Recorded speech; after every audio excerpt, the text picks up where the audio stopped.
Hello and welcome everyone to Shift Chalk. Chalk? Wow, I run the show and I can't even talk. Damn it, Canada.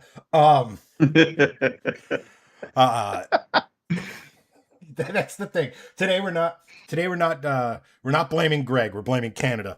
But in all seriousness, I don't know if we have any Canadian viewers, but be safe. That's pretty scary up there. But at any rate, welcome to Yes. Shift Talk.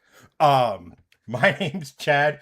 With me, as always, from I'm guessing his pleasure room. The old piping. Uh, is my partner in crime, No, Greg, who's coming no, to you no. live I from his am. basement. Yeah, I am. I have commandeered a nuclear bunker for this one. So, which coincidentally is how my basement looks. So you've got sweet Soviet era Cold War era piping behind me with. I don't know what this thing is. I only assume it's to help hold up the pipe, which is it's not helping. This is like flimsy little metal. It's not doing anything. So I don't know her peace of mind. Either way, it's not great. But yeah, I'm avoiding smoke in my garage tonight, and I'm in my basement. I have a light set up. I have another light above me. It is less than ideal, but we are persevering, and we're gonna have a good show. Yes, and apparently Greg has Wi-Fi from 1997 tonight. So if he cuts out, apparently there's a lot of lead in his ceiling that's preventing Wi-Fi from getting to him in his basement. Um, Right. but before it's funny going through everything, I actually forgot what we were talking about tonight. But tonight there's actually a lot of stuff I want to get to. If you saw it from if you saw it from the thumbnail, I had a thought exercise on. I was thinking about this on Tuesday night, uh, but it's a two-parter. Is what is the most random feature you've ever seen in a car? Uh, Secondly, what is your most random feature ever to be in like you specifically, like to make your driving experience uh, better? What feature would that be for you guys? We're also going to talk a little bit of NASCAR. There's been some news about Daytona and the cars making less horsepower, which now I can officially say that my Mustang, when it was running, made more horsepower than a NASCAR. But it's a little bit more nuanced than that, so we'll get to that. Apparently, and there's a whole bunch of other news stuff that I just sent to Greg throughout the week that if we need it, we're going to go to it. But before we Yeah. dive in to random car features, we have a special guest in chat over on YouTube. Uh, it is my nephew Keith. Hi Keith, how you doing, my dude? Um, What's up, Key? and to those of you who haven't, his birthday was this past Monday. So whether you're watching on Facebook or if you're in the YouTube chat, go on over to the YouTube chat and wish Keith a belated happy birthday and thank him for joining the show. Keith, I hope you enjoy it. We're going to talk about cars. If you have any questions, you can call me tomorrow. Happy birthday, dude. And as a fellow July birthday, happy birthday, birthday month buddy. Appreciate you and appreciate you watching. And you're awesome. We appreciate it. There we go. And then just probably the pipes. Yeah, thank you to everyone who did it. There's too many. Thank you guys so much. I really appreciate everything. We have random dude, dark closet of the mind over in YouTube. Thank you. Gabriel over on Facebook. I know Alicia and Steve and Joe and all those guys. Appreciate y'all. You guys rock. Anyway, Joe, thank you. Anyway, apart from all the good vibes over in chat and the fact that everybody was dragging at Greg for it being his fault, for us being late again, I just love that that's the lore of this channel. If it's not blame Canada, it's blame me. Um, It's one well, of the two to be only. fair, the last letter in your name has an accent over it, which is French Canadian. Um, in any rate, However, That's we're going to right. dive right into it. I saw some of you guys already mention it in chat, but chat is actually moving um, faster than usual. And for the first time, I think, ever in my streaming career, I can't keep up. Um, we have Sean in chat, aka Turbo Jesus, one of our OGs. Um, so welcome, Sean. Yes, and welcome to everyone. As always, thank you for joining. You got people on YouTube. Thank you. And our Uh, usuals over on Facebook. You guys rock. there's apparently a deep conversation about Happy Birthday, the song being copyrighted. I believe I remember hearing that somewhere. I know when we worked at the golf course and we did anything sort of like a public happy birthday, it wasn't that big of a deal, but I know places like Applebee's, the chain restaurants, Chili's, all that other sort of stuff. That's why they have their like special, like, let's get everyone who doesn't give, everyone is like happy, happy, happy, happy, like the clapping random ass song. Yeah. So Gabriel goes, Canadian hockey sucks. USA for the win. Absolutely. We took their sport from them and now they're apparently on fire. Yeah. Thank you, When was the Sean. last Canadian team won the cup? Yeah, over 30 years? Yeah.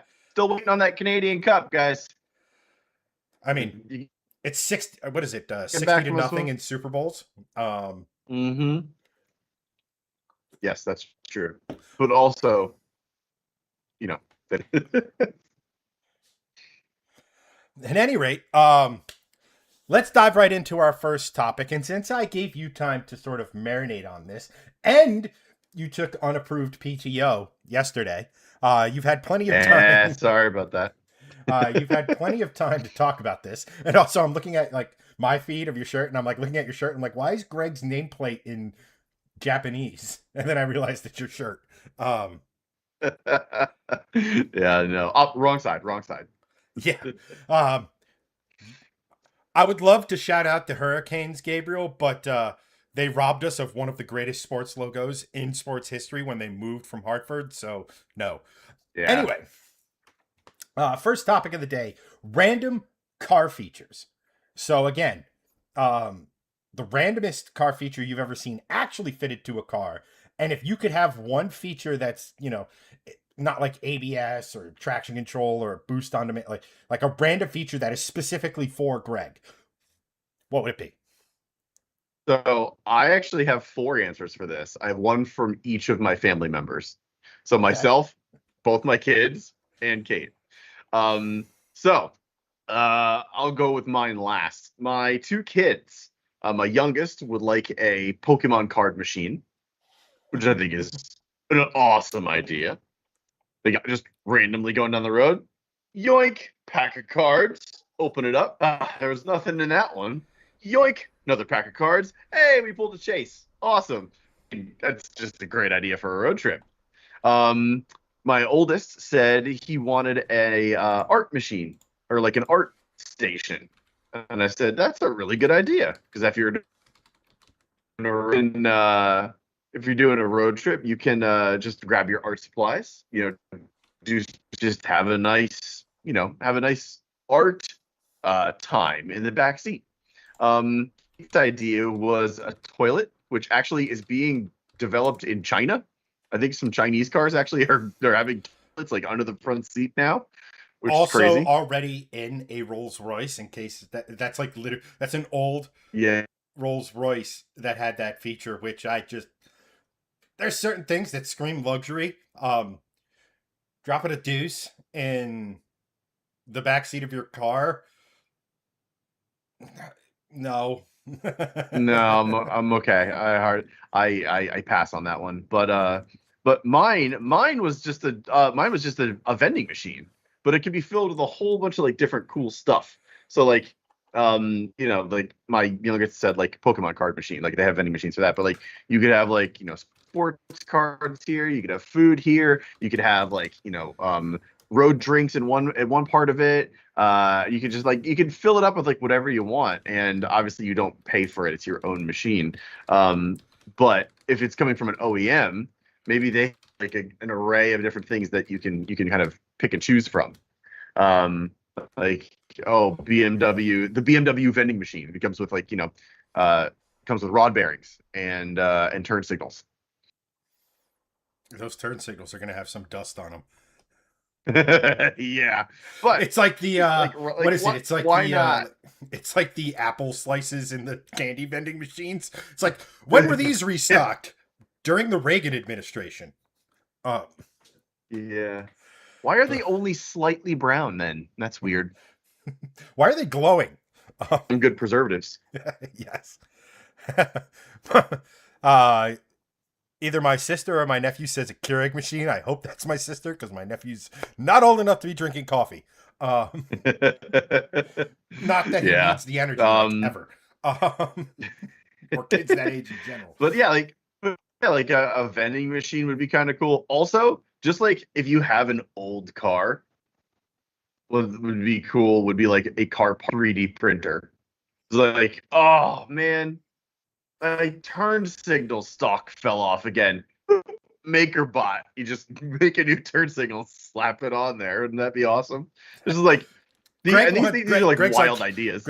hear me out. It worked on the Starship Enterprise. What if we had a replicator That's in the right. glove box? Yes. Yes, we need the Jetsons and Star Trek. Had the good ideas. Instant food. Boom. Just a little beam, food beam. An instant replicator. Boom. Car parts. Done. Love it. I wonder. Anyway, um, Yeah. What about you? I'm just sitting here. I'm going. Apparently, the toilet in the car sparked some riveting conversation in there. Gabriel goes, I got a crazy one. Hear me out. I'd love to see sporty cars with this thing called a clutch pedal. Go on. And a manual stick shift for the 2027 cars, save the manuals. Um, Random goes, the most random thing I could think of, staying on brand, love it. Could think of fitted to a car would be a built-in baby on board, which you can activate via a button. You mean like the sign or like Yeah. an actual changing station?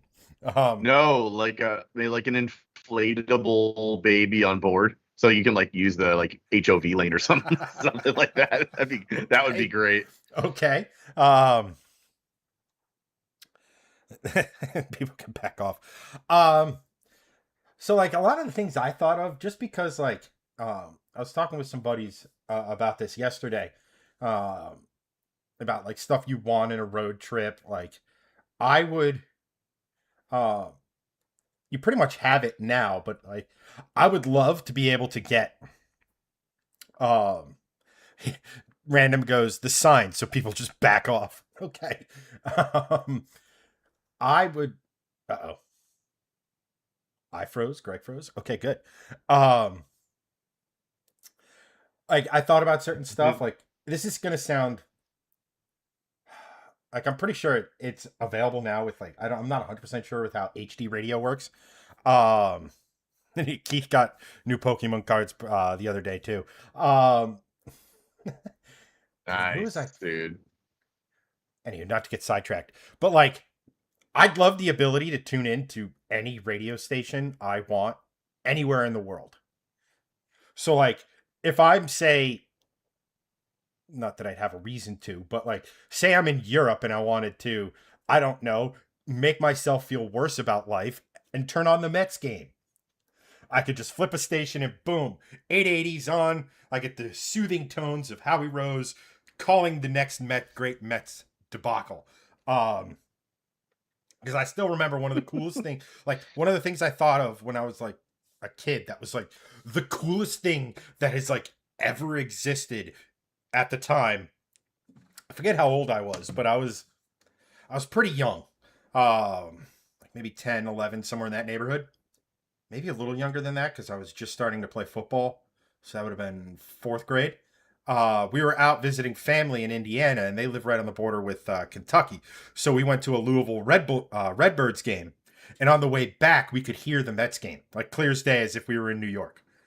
Like I remember thinking that was the coolest thing Wow. ever, and I was like, you know what? There are times I would like to be able to do that, or not have to find the local sports station so I could listen to you know the Sunday night football game or the college football game or whatever. And then the other thing I thought of and this is something I think should actually be implemented, was a USB port to the left of the steering wheel. Why is that? Now, that may seem incredibly random, but do you guys ever take the suction cup things and put it right on the windshield, just to the left of your steering wheel, just because it's right there and it's not really in the center of your view? For me, that's just where I like to put my phone. But it would be nice to be able to plug it in because,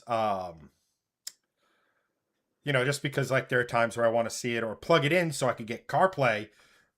Not that it's that important, but like just have it there and not have to like have a cord going across the steering wheel and plugged in. Um, that's one. Uh, you know, a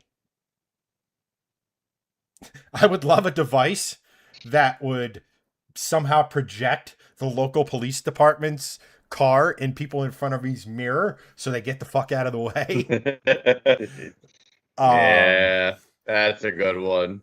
um, and on a slightly less hinged side of that, I would love a device that could look at the license plate and give me their cell phone number and cause it to force answer, so I could literally just be like, "Get the out of the way, drive faster, move." Um, Yeah. that's still to Yeah, this. I would love that too, where you could like there's a sign, just a pop out sign that you could type in and be like, "You suck at driving. Please move over." And it's just in big, giant it was like the 8-bit lettering scrolling, like the old style stock ticker, and you just huge lights on either side, and then the stock ticker, so they immediately see you. That'd be great. um, Another thing, like I was thinking about this, and it's like it would be nice to have like I don't even know, because like so a lot of the stuff on road trips that people don't necessarily like, I like.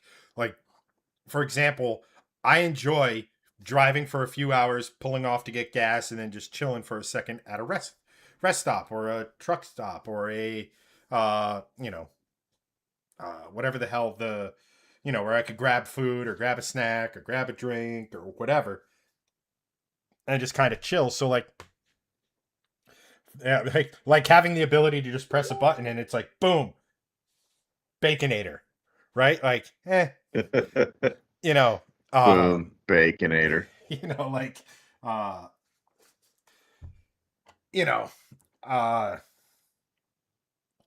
I also, like infinite gas, right? Like, I like pulling over a stop and get walking my feet, or stretching my legs. I don't know why that came out walking my feet. Um, it's been hot and I've inhaled a lot of ex Canada today. Um, you know, uh, but like, I'd also, that's a crazy one, especially in today's day and age.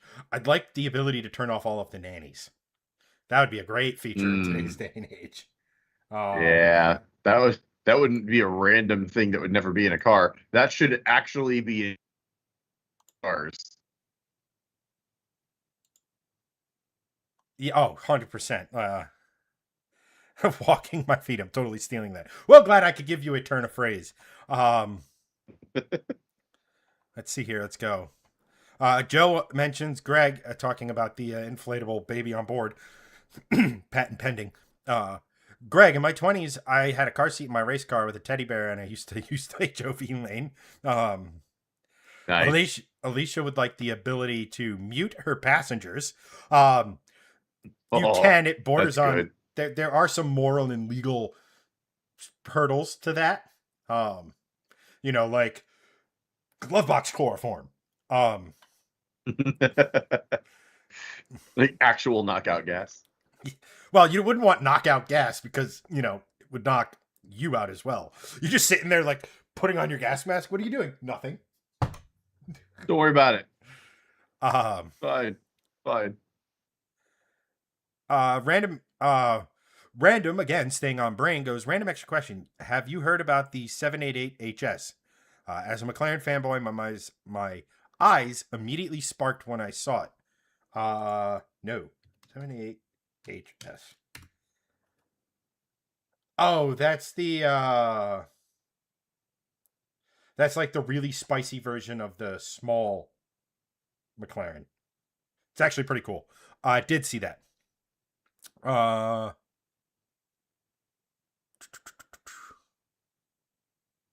Joe goes, can we have an FCC delete? I mean, it's your car. Uh Random goes, built-in radio interference as a random thing to add to the car. That'd be pretty interesting. They do make the tech panels that scroll, Greg, just in case you were wondering. Random goes, that nice. way I can just talk to a Mustang driver who's got a modified no muffler engine in a residential area. Can you maybe use your daily instead of a jet engine, dude? As a Mustang owner who does keep mufflers on his car, and is probably going to add resonators to his, no. We're blessing you with the sound of Coyote. Deal with it. Joe goes, turn off the nannies, aka we die like men, as God intended. It's Right. the unsmelling salts. Christian, what's going on, my man? Hey guys, here, sniff this. It's the most dangerous statement there is. If you just do it out of reflex, what comes next has so many possibilities. That's good. What a way to come back. What's up, Christian? Good to see you, bud. Hey man, enjoy your sleep, random. Um, Yes, we'll catch you next time. there's so many uh like that, not to sort of tie it back to like a legitimate car conversation. I mean, who the fuck does that? Uh But Banana peel dropper. Yes, now we're thinking. And while we're yeah, at it, how about a red turtle Mario shell Kart creator? style. Yes. Actually, you know what? Forget that. A purple one, so it can't be defeated. Um, but like just like as crazy as it sounds, we have too many features in cars now. Like we've mentioned We it, we've do. talked about it. People mention it all the time. Um, but there's just too many. So like, give me back to basics. I want a decent radio. I want a decent size screen so I can see the GPS. I want power windows, power seats, and obviously power steering, ABS, good engine, all that sort of stuff. But like, keep it simple. Like this whole notion of like Europe's like you have to be recorded in a new car now is law. It's just so it's so stupid. Like just keep it simple. You're adding all of these features and now you have basically a freaking hospital bed monitor in the car, and it's like, why are Yeah, cars 60,000? Why is a Camry $60,000? that's why. Just make it simple. Make sure it can pass cash.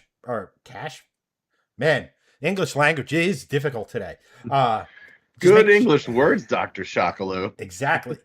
Just make sure the car can pass regular crash tests.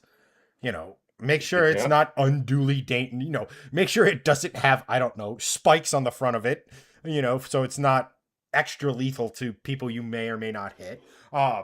As far as like pedestrians are concerned, they should have looked both ways. Oh, did you see those articles that were floating around like a couple weeks ago? It's like, new study shows that the large hoods on modern full-size pickup trucks are more dangerous to pedestrians. You don't say. Guess what? They weren't exactly We safe. know. Guess what? A nearly 6,000-pound vehicle, regardless of how high the hood is, isn't exactly a pleasant experience when it's going 30 miles an hour and it hits you. I don't know if you knew that, journalists of the world. Correct, yeah. Sean goes, bring back cow catchers. Yes. Um,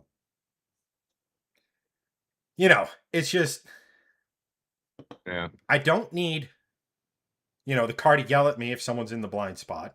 Having the passive stuff where it's like on your mirror, it blink up that blinking thing, light or whatever. That's nice. Having something, Yeah, that's great. having something that, or like, here's an idea. A lot of cars nowadays have vibrating, massaging seats, right? Why not have haptic lane assist?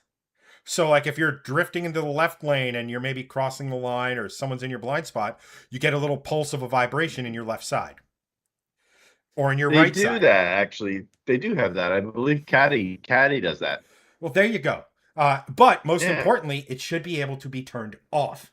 Um, because I've said it Yes. once and I'll continue saying it until the day I go to the great car meet in the sky. It's making drivers worse. It's like I don't have to pay It attention. is. Beep beep up, I'm good. Beep beep beep up, I'm good. Do do do. Good luck, everyone else. Beep beep beep beep beep. Carnage to humanity. Um, you know, that sort of like. Here's an idea. Pedestrians don't want to get hit by the enormous vehicles that we have driving around nowadays. Take extra precautions.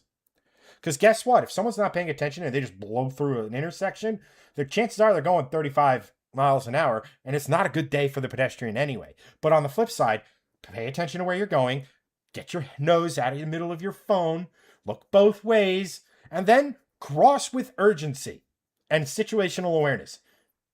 As opposed to taking a little stroll, do do do do. Oh, there's a car coming. They're not. I don't have to worry. Bop bop bop. Oh, they're not slowing down. I'm fine. And smear on the road. Um, Yeah. you know, it's like I understand a lot of this stuff is nice. It's good to have. It should, like I said, I prefer the passive stuff that doesn't make a sound or doesn't otherwise unduly become a pain in the ass.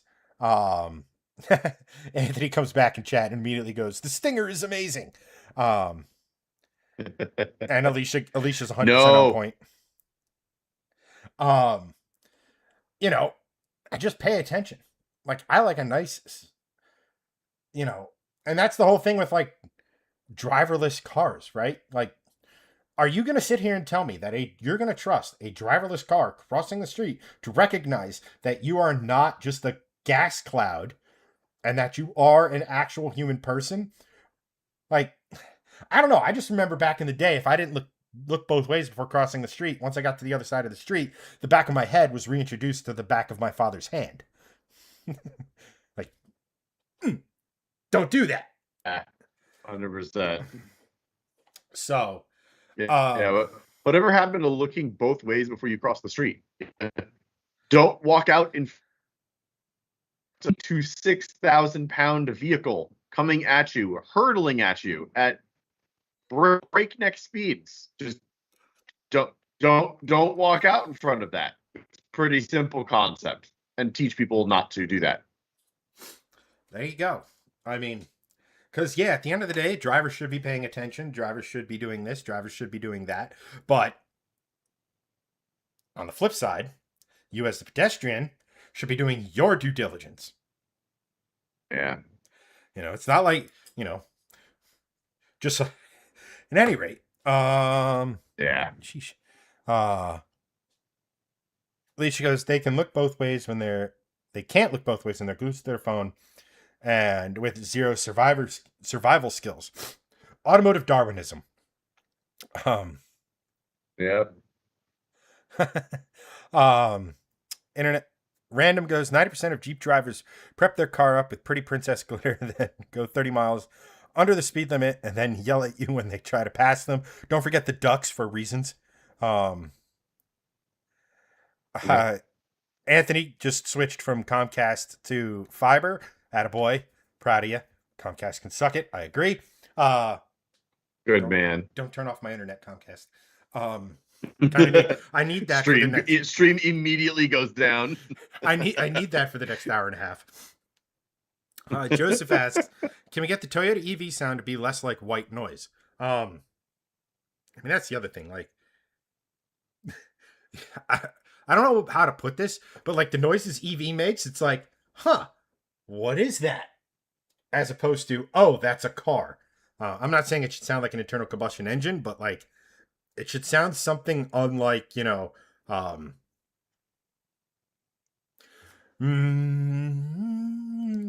it should have a more recognizably automobile sound. Yeah, agree. At any rate,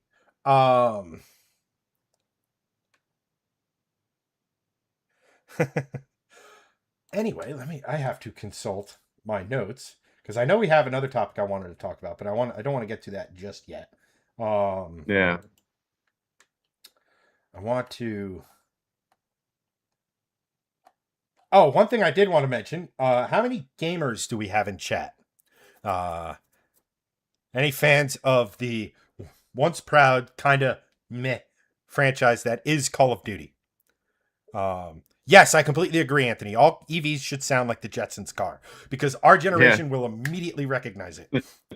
Um, Yes. Just that noise. yeah, That's a so great idea. that's. I'm trying to go through the notes, and it's like me mocking Greg, me sending Greg stuff, me sending him a link, uh, stuff, me Yeah. bullying someone on the internet. Here we are. Let me just go to Motor One's website. So anyway, Greg, what's the first manufacturer you think of when you think of rugged off-road military style vehicle? Rugged off-road military style vehicle? Probably Jeep. Just because of the original Jeep. Was a military style off-road vehicle. Let's see. Hummer. Hummer is probably the second thing, just because that was so popular when we were kids. AM General Anthony goes, GMC, Oshkosh. Yeah. Now, see, that would all make sense. And in a futuristic first person shooter like the next Modern Warfare, I guess it's a near future, technically, if we're being pedantic about it. Anthony goes Volvo. Hell, you could even Volvo. you could even I say, mean, uh, okay, this has to be my sister commenting. COD has been trashed since 2012. Because doing math, my nephew wasn't yeah, alive then. yeah. And I disagree. OG, uh, everybody, the great 2020 vacation era Warzone was awesome. However, Didn't Volvo make a military style vehicle? Wasn't there one at the what's it called?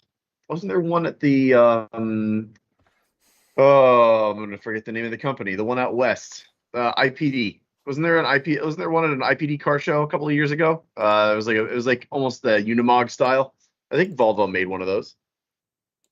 I'm fairly certain they have like a military branch, or at least a branch that makes certain like vehicles, or they did at one point.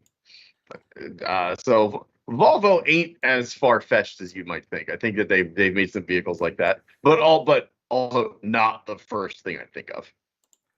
yeah, I mean, Volvos could be a Yes.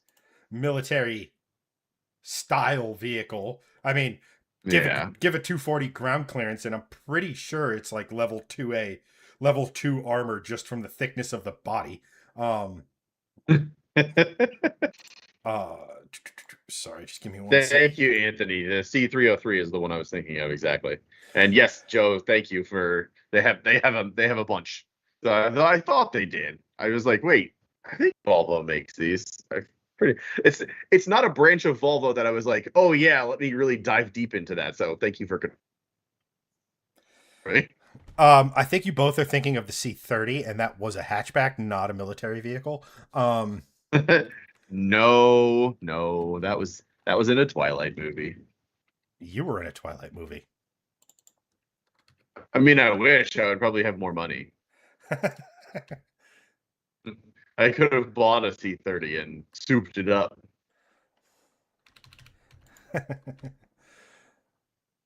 Well, joke's on you. I wasn't in a Twilight movie, and I did buy a C30, and I did soup it up. True. Anyway, let me try to. Anywho. Anyway, moving right along. The reason I ask is because Greg not only is very famous for his Volvo, but he also owned an Aston Martin.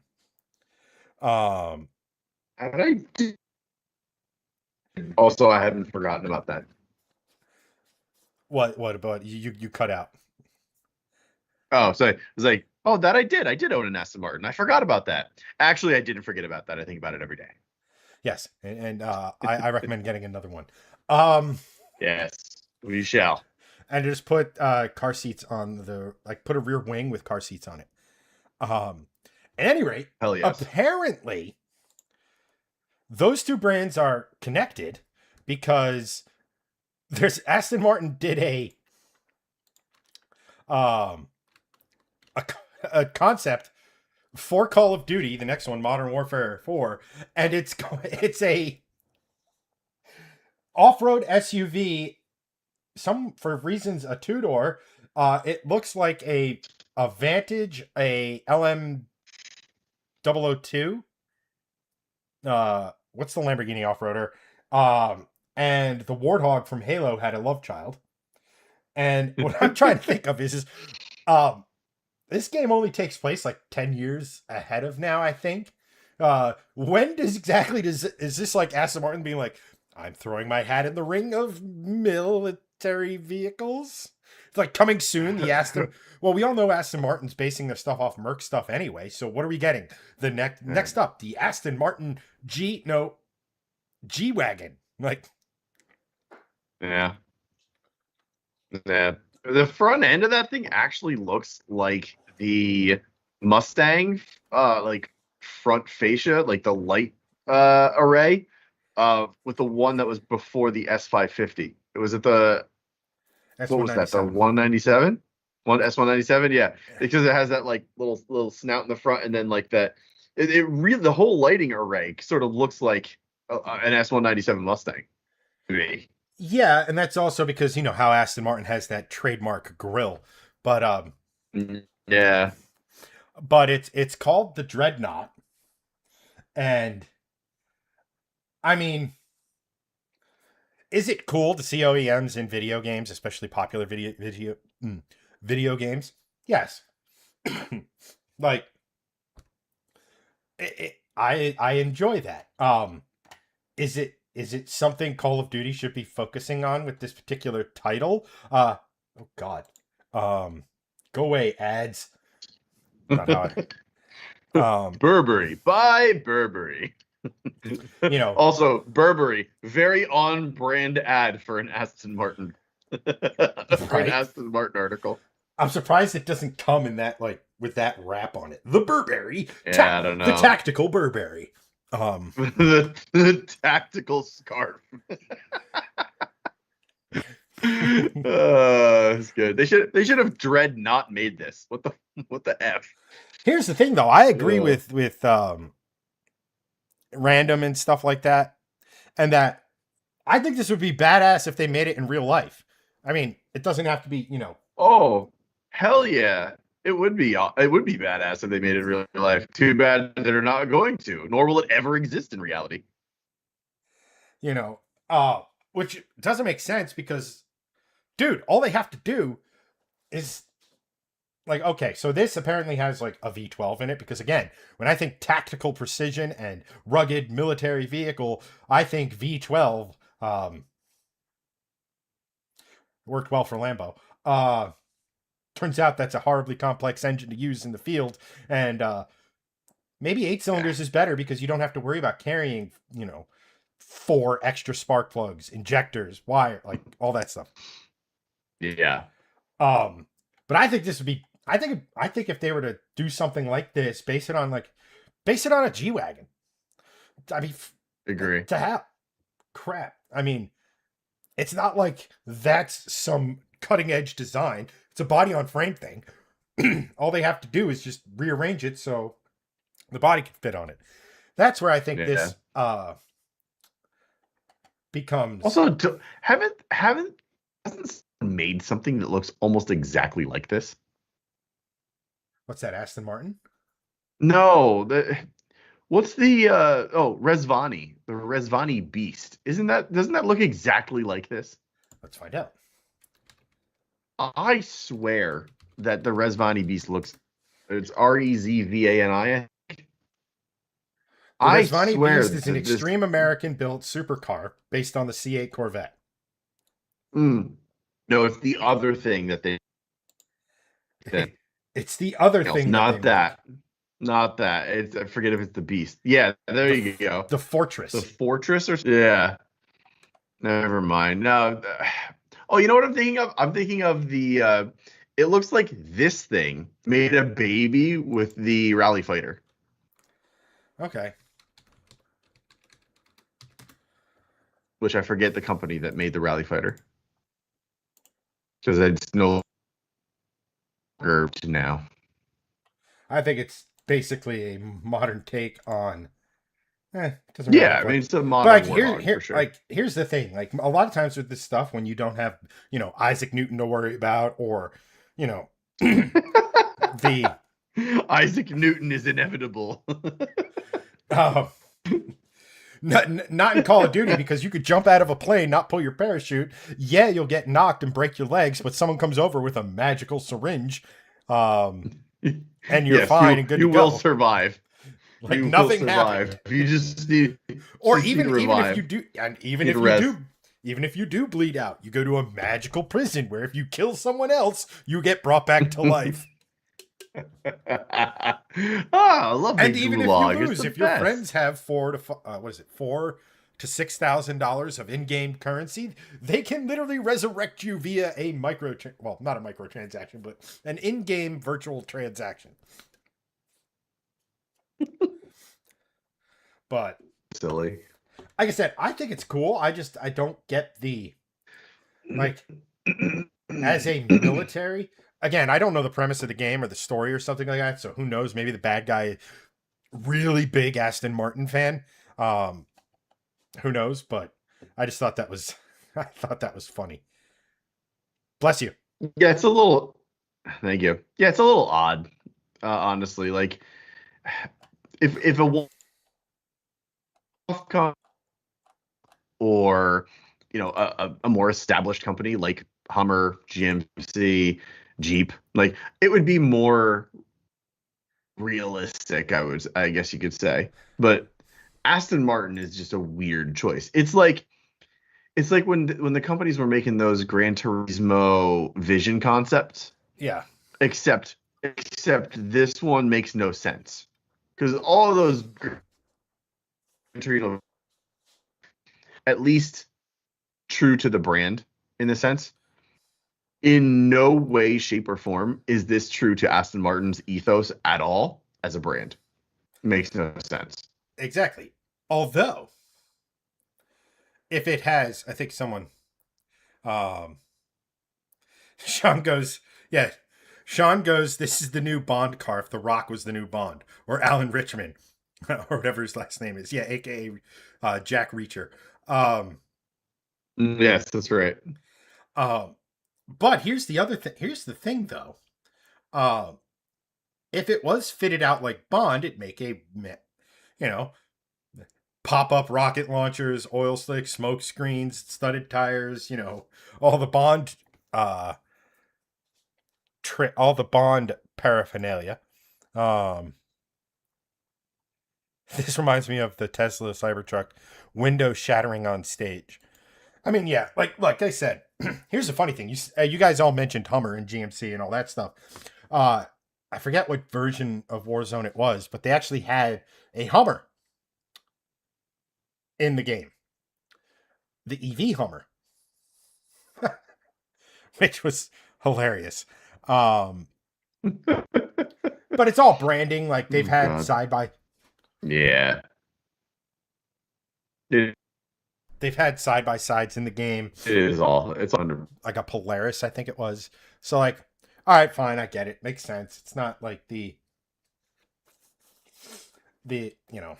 uh like I understand why they do it. Like I said, it's cool to see car companies embracing video games that aren't, you know, car based games. You know what I mean? Yeah. Um Hold on one second. Anyway, Greg, I just shared you a link that says Volvo's bringing back the wagon. I saw that. Um, I don't like it. Why? I Be- because there's a word in the title that makes me not want it at all. well, tell the I it's getting warm in here. I just need to double check my AC and what have you. So while I'm doing that, Yeah, yeah. why don't you tell the ladies and gentlemen why you, an avid owner of it, minimum, I think at this point we're up to like 6 Volvo wagons between the two V70Rs, the 3 to 4 240s, Yeah. and the V60 that you have now. Why you're opposed to Yes. another Volvo wagon? Yes. Well, hopefully my internet doesn't cut out and you can all hear me the whole time. Yeah, sorry, I don't know why it's doing that in my basement right now, but excuse me. So this article is basically saying that although selling a new sedan and wagon in the United States in 2028. It's according to Automotive News. It is a very reputable source. Automotive News is one of the top 5, maybe even top 3 reputable sources for car news overall. The only thing is that it's a new electric sedan and wagon. And look, that's all well and good. And Volvo has definitely said that they are full steam ahead. They said that they were going to be full steam ahead on electric vehicles for sure, even though they've already scaled back to hybrids. But they, how do I put this? Their electric stuff isn't as good as a lot of people think it is. And electric vehicles aren't going to be the future, I don't think. So I don't know why they're still trying to push this when it's definitely already not working for them, especially when they talked about dialing back their EV stuff for hybrids as early or as late as this year. So I don't know why they would be doing this. But the news is the models will share the SPA3 platform with the upcoming EX60 and low $50,000 range. So with that said, they're going to be built in Europe. Volvo doesn't expect to see more than 10,000 units combined per year in the U.S. Well, no S, Sherlock, I think is the answer for that for sure, obviously. So my thing is why it kind of makes no sense. Again, especially because you've already scaled back your EV stuff, and you already said that you're leaning more into hybrids and hybridization. Um, so like, so what is the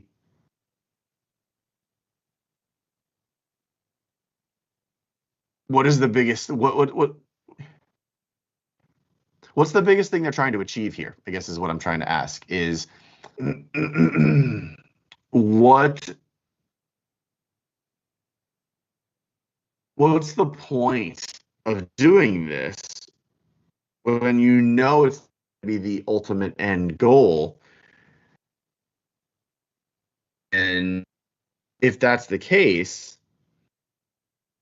then is this just a stopgap thing, or is this? I guess my bigger question then is this something that they're doing to test for something different in the future, or is this going to be just like no, we're just going to do EVs moving forward? I don't know. So I don't know. I don't know. So uh, someone just said in chat another EV ticket to punch for sales, but the thing is, like, it's not something to punch for sales because they're saying they're only going to sell 10,000 units here in the United States, so it's not for sales.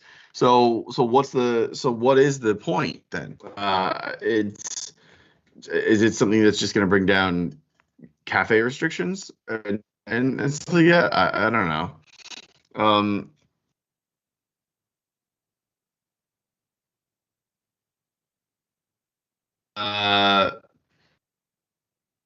oh, that was Joe. It's hard for me to see the names in chat right now, just because they're a little blurred. But yeah, Joe, another EV ticket to Punch for Sales. Yeah, I don't I don't think it's that, honestly. I think it's more of this is sort of I feel like, honestly, my gut reaction to this is I wonder if they're bed.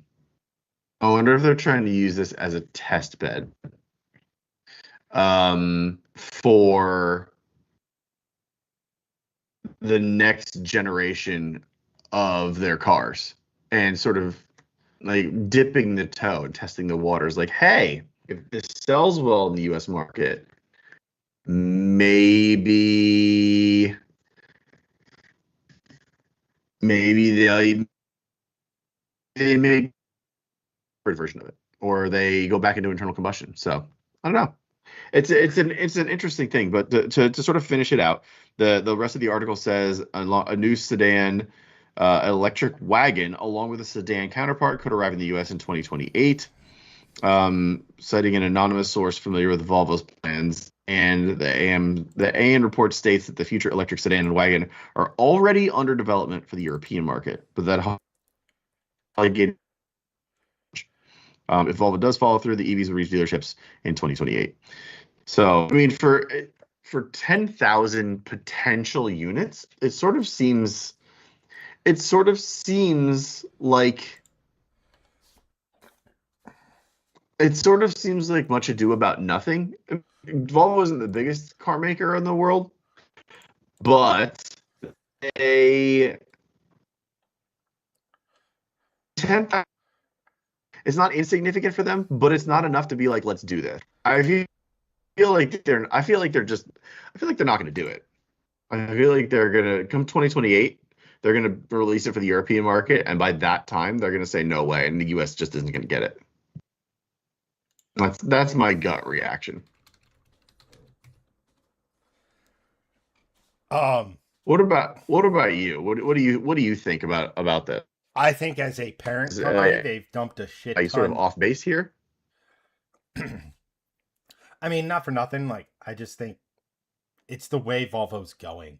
I also think that they've spent all this money into EV development, and at the moment, Polestar is not allowed, basically no longer allowed to sell cars the way they make them right now.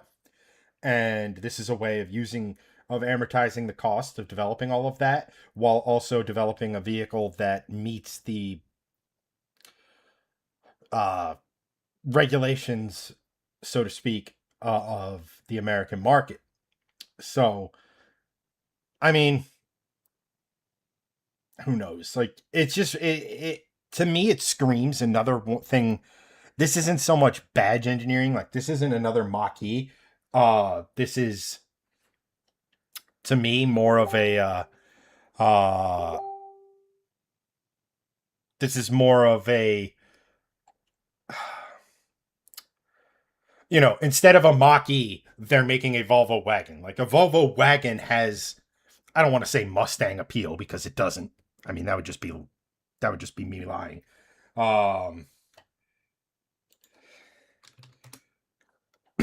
That would be, but it has appeal. Like, pretty much most of the people in our chat right now, love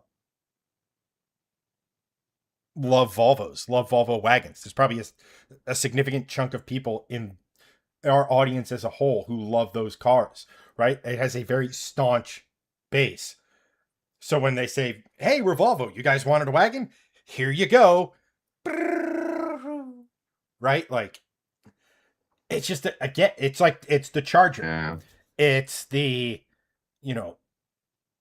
quote unquote, bringing back a name, or bringing something with brand equity, or bringing something that will immediately get people interested and then pissed. Right? It's just, I don't know what's going on at these companies to where they're like, oh, if we put the name on it, people will love it, and just completely take a crap all over what that name actually means or what that type of Yeah. vehicle actually means. It'd be like Mercedes going like, here's our next G-Wagon. It's a subcompact electric car. I'm sorry, what? Right? Like, Weird. no, I was using it as an example to the negative random. Um, and it's only ever the Mach-E. It's never the other part of that name. But like, it's just, again, Yeah. it's a marketing decision, and I just do not know why these companies haven't looked at the case study of the Charger and how it nearly brought down the Dodge brand as a whole.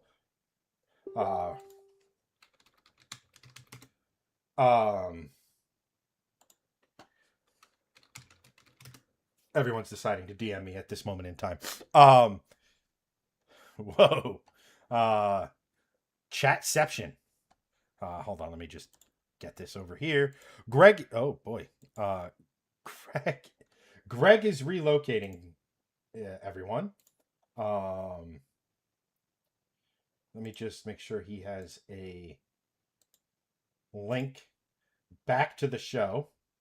There we go.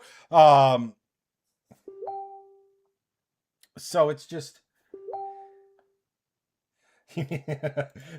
thanks, guys. I'm trying simultaneously talk to Greg, who's relocating to someplace that has 20th century internet, 21st century internet, and let me just bring this up. Close that. Bring this back here. Good. Hey guys. I'm gonna make a dumb dad joke, but hey, oh God, why? Sorry. Let me get this off the screen. Why is it doing that? Yeah. At any rate, let's see here.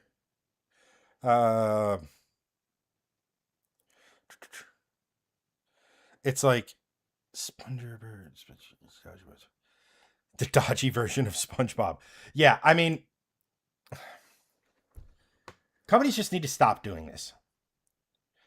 It's like they need to stop saying, "Hey, we've given you what you wanted." Is that actually dirt or?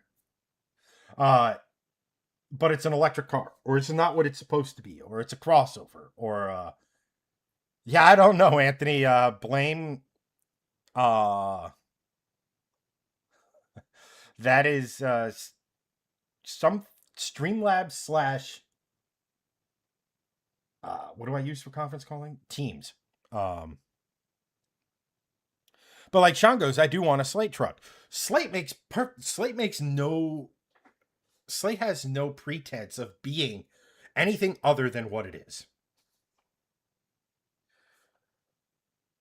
It owns what it is.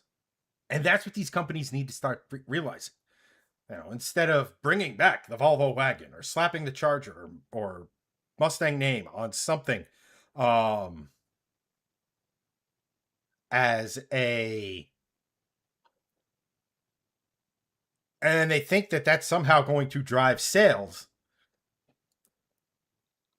There's enough evidence now to prove that that's not the case. But there's also enough evidence to prove that if you just brought out your own thing, embraced what that thing is as, say, an electric car, there's enough evidence to prove that that works too. Tesla built an entire brand on it, and then it splintered into a bunch of these startup brands like Rivian, like Lucid, you know, who are all owning their own identity with varying degrees of success. You know, they don't need to piggyback off of their past to make these things successful or what have you. Joe goes, I want the Edison truck. Is that the other one, like the internal combustion one with a manual that's like 20 grand or whatever? But like those cars, they're great. They're, again, they own what they are. Sorry, we're just trying to juggle Greg's relocation, talking to you guys, and To those of you over in YouTube, you probably know what my mods are up to. And by mods, I mean mod. Uh, Random asks also, did Greg get the message I sent last week? I think so. Remind me what it was, Random. Um,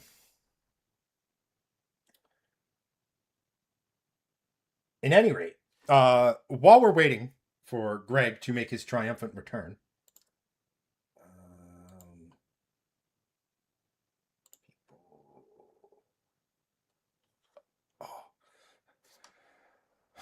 oh, it's a Canadian-based hybrid semi. Um, while we're waiting for Greg to come back, I figure we'll dive into the. Uh, let me check. I low key forgot. Yeah. I remember you send. I'm now remembering you sending something, but I'm forgetting what it was. Um, and if I wasn't getting flashbanged by the DMs, I will definitely get stun locked trying to find that comment from last week. Let's move on to our next topic, and that is we're talking to some of our NASCAR fans. You may have seen that for Daytona, the next Daytona race coming up this summer.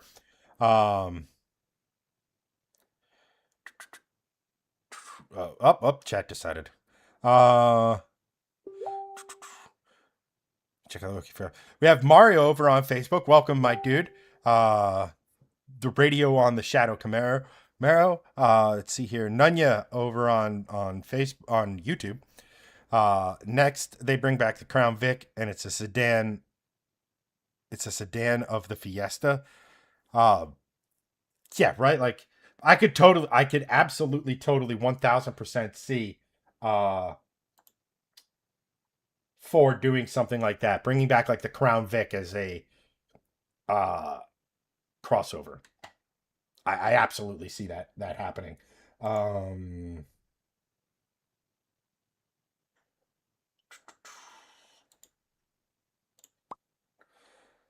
Let's see here. I sent blub blub blub. Did he get that message? No. I don't believe so. So anyway, like we were talking. So I don't know why chat just freezes sometimes. Anyway, NASCAR. They made a change to the aero package. They made the spoilers shorter, and they reduced horsepower on the Daytona package to like 465 horsepower, down from like low 500s.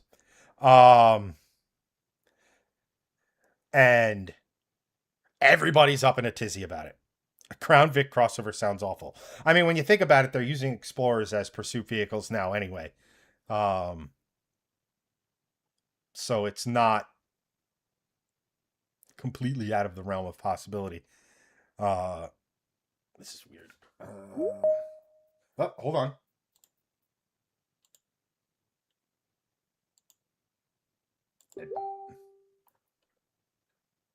Hold on. Let's all wait in patient silence as we wait for Greg to come back. Greg has Hello? transitioned to Site B. I'm no longer in the nuclear bunker. I am in my kitchen because I was also very much over the digital skipping. Norm. All right, we're back, and it looks like I actually am not skipping anymore, which is great.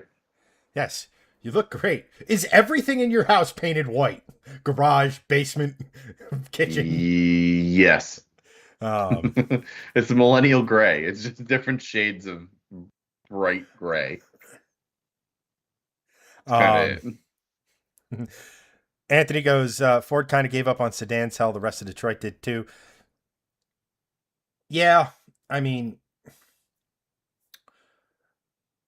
fortunately, it looks like Ford's going to bring back a sedan in the form of a Mustang. Chevy's bringing back a sedan, probably in the form of hopefully an option for the Camaro. I don't mind it only being a Camaro being a 4-door if it means we get another V8 car out on the market. Yeah. But I also, um, and obviously we have the Charger, which eventually is getting a V8. So yay. Um, Nice, Joe. Solid. Solid joke. uh, we have uh, we have the boy named Alex over on YouTube. Welcome, my friend. The Thanks for tuning boy, in. Royce to Uh, 5'9".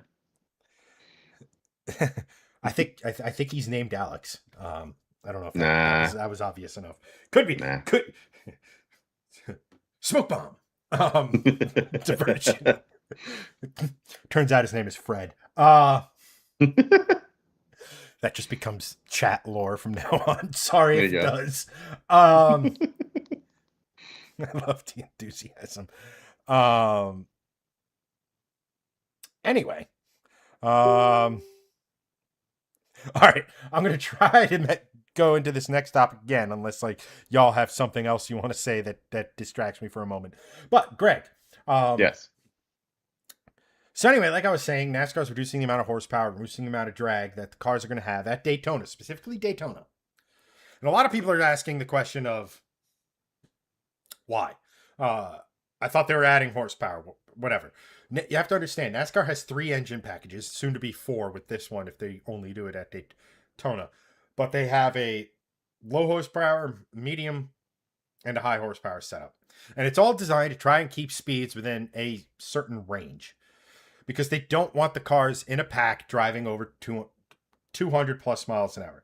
That they don't want it. As cool as it would be, they don't want it.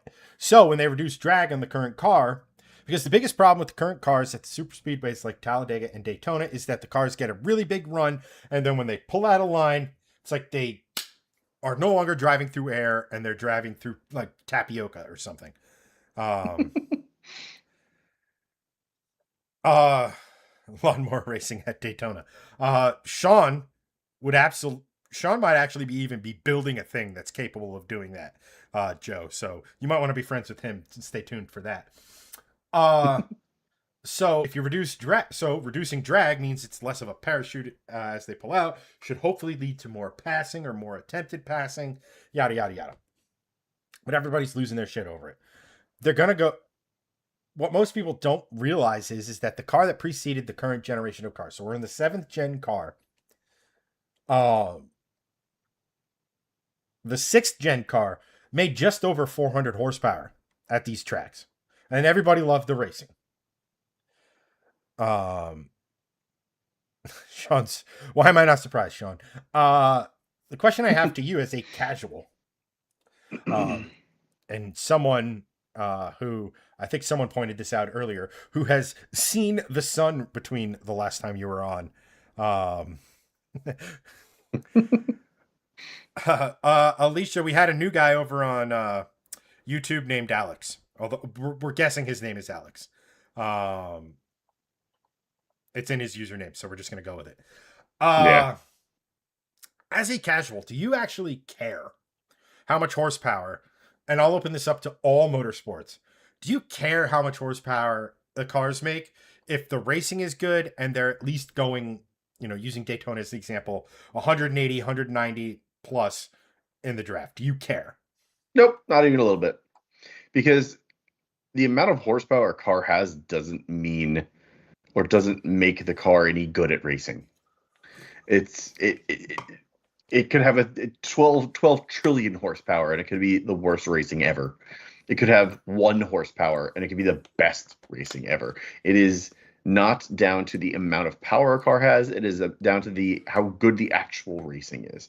I think someone mentioned it before. Like, look at Spec Miata racing. It is the closest racing. Look at go-karting for feeder series into like Formula One, like the path to Formula One. The cars are like this close together for all of the race. And it is incredibly exciting because if one little mistake happens, you're toast. And it's like go-karts have what? 30 horsepower for some of them. I know that the higher series have like different horsepower and stuff, but like you don't need a ton of horsepower to make good racing. I think that's been like known for many decades now. Like it's not like a you don't have to have 7, 8, 9, 100,000 horsepower for it to be fun or watchable or enjoyable or interesting or even fun for the drivers. Like the drivers I don't think the drivers care too much. Like as long as it's like good racing. Yeah, and that's the thing. There needs to be a horsepower level to where the racing is um, good. Like, I honestly think I honestly think the what is now the 750 horsepower package, NASCAR was at its best when it had less downforce and more horsepower. Now, obviously, at the super speedways, they introduced things like restrictor plates because Bill Elliott was going over 212 miles an hour and Yeah. borderline out of control, or on the edge of control, I should say. Um, so, like, I understand that aspect of it. Uh, but on short tracks, road courses, I'd like to see it at mile and a half, but I do understand why they're trying to temper speed there too. But like, give them more horsepower there because racing gets interesting on those tracks when the cars outpower the grip, and that's been the ethos for NASCAR for its entire existence. Is the cars made so much horsepower and they were on skinny bias ply tires, so floppy tires, and the driver and the teams had to set the car up with that in mind, but it was on the driver to deploy the power correctly, to not nuke the tires, to all that sort of stuff. um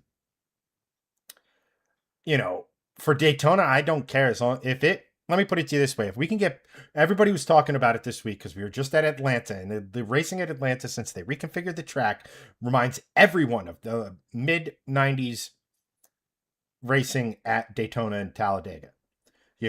You had a draft, you could get runs, you could pass people, but it wasn't just pull out and it's like deploying a parachute. Um, so it is what it is, and like everybody's up in arms about it. But again, the cars that preceded this had less horsepower. Right. Nobody seemed to care. Now, I Yeah. will be absolutely telling everyone that my car makes more horsepower than any NASCAR, because duh. As you But should. I didn't want to. Let's see here. Let's see what chat's saying. So, because you guys are active, and I love that. Yeah. Hell yeah. Let's see here. So, uh, uh, let's see here. Jogo, slow cars raced at the limits are more fun to watch than supercars dogged to stay in regulations. I mean, I honestly think that proves, like Greg was saying, like Spec Miata racing. I forget who said it in chat that they're enjoying that more than NASCAR this year. Spec Miata racing. Still boggles my mind that those things new are $150,000 and like $90,000 on racing junk. Which, if you're looking for an epic time saver, I've mentioned that website before here. RacingJunk.com. It's a classified site for race cars. Great, great waster of time. Or how do I put awesome. this? Bathroom scrolling, squatting and surfing, if you were. Well phrased. Nicely done. uh, Anthony goes, some of the best racing I've seen was on grassroots tracks, and all the cars were gutted in junk heaps. I mean, you go to any sort of local short track, and you see like the street stocks, the hobby stocks, like all these things. These guys are on a shoestring budget, keeping the car together with hopes, dreams, and just the right amount of metal, and it makes for crazy good racing. Anthony has a track called Southside Speedway. It's his local track that used to have NASCAR races. Like, yeah, like that, and that goes back to what Random was saying about the next NASCAR race is going to be on an oversized gambling wheel, North Wilkesboro. I love NASCAR on short local tracks like that. North Wilkesboro has a slightly deeper history, specifically with NASCAR, But I love NASCAR racing on those tracks, especially at North Wilkesboro, where it's not your typical short track. Um, I actually enjoy that kind of racing more. I've gotten way more into grassroots stuff like the Cars Tour, even though that's not. It's technically grassroots because they're using late models and stuff, but it's still a pretty. You need to have money to do it, um, or what have you. Uh, Sean is asking about boosting. I'm guessing a motorcycle. Fast and loose racing is the best from Nunya. Nunya also mentions this. Horsepower matters in drag racing. Handling matters everywhere else. At face value, you're absolutely correct. But horsepower versus the track versus what you've tuned the setup on the car. So it's one thing for your car to make like 6,000 horsepower. If you don't have the right setup in it, or the track just Meaningless. simply can't handle it. Yeah. But again, obviously, if there's a certain weight you have to be at, having the most horsepower is obviously an advantage if you can put it to the street. So, and obviously, drag racing cars don't need to quote unquote handle, but they do need to grip, or what have you. It's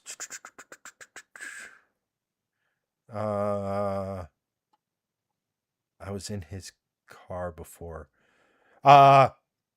Katie or Keith, whose car were you in before? I'm missing the context there, so let me know. Let's see here. Random continues. NASCAR should have specific underbody modifications for super speedways, only which creates the least amount of drag possible at the expense of some downforce. Just get rid of the underbody like they do at short tracks. Like Greg's been saying that for years. I have. I've said it many times. Also, never. Gosh. Let's see here. Sean and Anthony are having a conversation about boosting a motorcycle. I said that already. Brain is braining. Joe goes, I want to see a mixed surface track with the Miatas I sent Chad, me. Then he goes, yep, MX5 Cup, Porsche Cup, all having great races. I've never been a huge fan of spec racing. Greg, your thoughts on spec racing, like Porsche Cup, Miata, Super Trofeo, the Ferrari Challenge? I mean, I like them just because it's more about driver skill than car in that sense, because the cars are all they in theory should all be exactly the same. Like I know there are certain subtleties and certain differences and things, but I I like it in that sense because it is very much like adult go-karting. You all have the same thing, and then it's like, okay, who's the best driver? Yes, I also argue that in spec racing, the team matters even more. Because if you have a certain In talent what level, sense do you mean? setup. Well, yeah, I mean, yeah, the setup is huge because you have the same horsepower, you have the same basic car, but it's about, how you tweak the car to the driver's, skill level and the track that you're at. So, but yeah, I would not argue against that point for sure. Like I hate to say it, but you see it in IndyCar and NASCAR. Like, yes, there is differences in body and in the actual end who builds the engine, but they're all built within a very specific window. Yeah, And you know, Ganassi, Penske, McLaren are the top dogs in Indy. You know, the right. Toyotas are just curb stomping everyone now, but it's Joe Gibbs, Yeah, 2311, Hendrick, Penske. Roush Racing's kind of making a comeback bit this year, but the Fords have been down outside of, last week at Atlanta. So, yeah, you know, that's where the thing is, like, for me, I like variety. Um, yeah, which is why I like sports car racing. Like, next year is going to be insane with Ford and McLaren coming in. The GR GT3 coming in, I think. Uh, you know, Mercedes, I think, is going to be launching a new GT3 car in the next year or so. Like, Hmm. there's just so much cool stuff to look at. Uh, I, but then again, you have stuff like pro mod race or not pro mod racing, late model racing, where it's all pretty much spec, or built to a spec. And I got to be 100% honest with you, I'm sort of drifting towards that being the form of motorsport I'd like to get into if I had the budget, which is weird because I would have told you 99.9999% of the time that I would love to have gotten like become like an amateur level driver in like a GT3 car. Which still, I don't know. I want to drive everything. Um, Keith Damn continued to straight. say the car he was in was mine. Yes, you and Greg are the only people present who have had actually gotten rides in one of my Mustangs. That's right. And maybe silver one, maybe. I forget if like Anthony or Sean or someone ever got a ride with that one. I don't think so. But Only July birthdays. yeah, apparently that's the thing. That's right. I need to. God, I need to get on that because it's time. Getting that thing back on the road. Hell yeah. Uh, Random goes, I like, for the same reason you like it. I like spec racing because anyone can win equally. Nobody has a specific advantage. Um, Look, it's very appealing from the standpoint of driver ability matters. You know, the car has maybe 5 or 10%. It can be adjusted in terms of giving that particular car driver combination an advantage. But it's not like Formula One where Mercedes has multiple second advantage over the Aston Martin or the Cadillac, right? Like, so it's very appealing. So because you can get in, and your limiting factor is your ability to set up a car, and your more importantly your ability to drive a car. Right. Um, oh wait, my sister's been in. I guess you've been in the Mustang, one of them. Memory, good things. Harley too. Oh, I don't know if Harley's actually watching. Um, because that's my niece, in case anyone was wondering. Um, Oh, nice. I was like, Harley Davidson? uh, let's see here. Random goes, the Toyota versus Lexus battle is going to be pretty fire.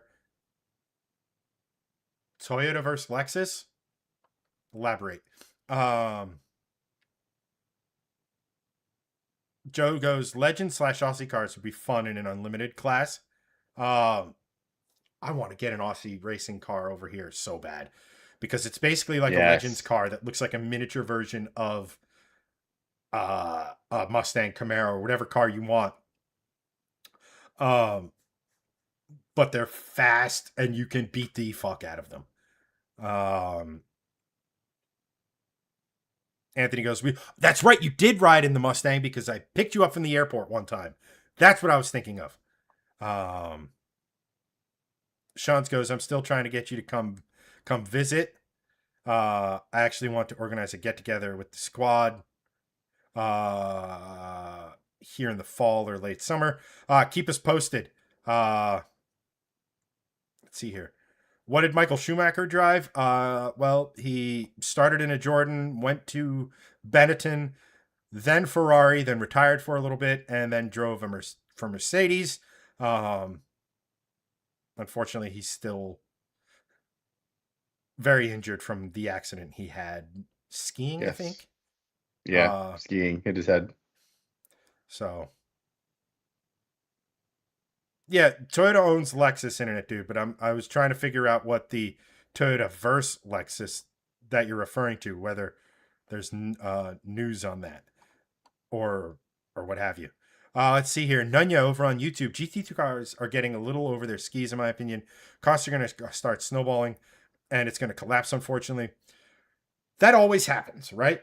Does anybody else here remember the good old days of the GT1 class or GTS in the American Le Mans series, where you had the 7-liter Corvette go up against the 8-liter Viper and V12 Ferraris, V12 Aston Martins, Celines, all those cars. Yeah. And it led to some of the most epic GT racing the world has ever seen. And then the prices got out of control. Yeah. So then everybody went to the GT2 format. Prices got out of control because GT3 had a low barrier to entry in the sense that it had driver aids. They weren't making a crap ton of horsepower. They only make about 500, 600 horsepower at absolute most. But they're getting so advanced with like the bodywork and the development and all the stuff because they are the premier GT class globally. To where it's getting more and more expensive. That's actually why they brought the GT2, a new version of the GT2 class back, which I wish was getting more traction because it's slightly less expensive than GT3 racing. They have more horsepower, less grip, less aero, but they don't seem to be picking up with a lot of the international GT series. You know, I think they'd be an awesome fit at like 24 hours of Spa, 24 hours of the Nürburgring, Bathurst. Although getting cars to Australia is a bit of a faff, because how or what have you. I have a question for you, actually. Unless you wanted to finish up some topic, and then I have an interesting racing question for you. No, I'm just running through chat because I think that it's going to be one of those nights. Yeah, that's fine. Hold on. Before that, Random continues to go, so it'll be interesting to see what they do with each other. Like, are they going to share information? Or are they going to keep it to themselves? Will Toyota tell them both to do in each car? Toyota races in hypercar, technically the class. Lexus would be in GTLM or GT3 or GR or what have you. So they wouldn't be directly racing against each other. And from what I understand, it's going to be factory supported private teams in those. So I don't know if team orders are really going to become a thing. And I don't know if they're going to grandfather the RCF in or what have you, but that's going to be privately owned and they're just going to be off on their own island doing that sort of stuff.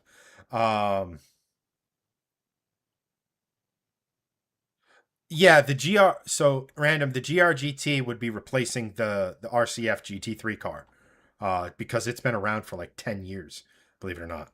It was a long time. So they have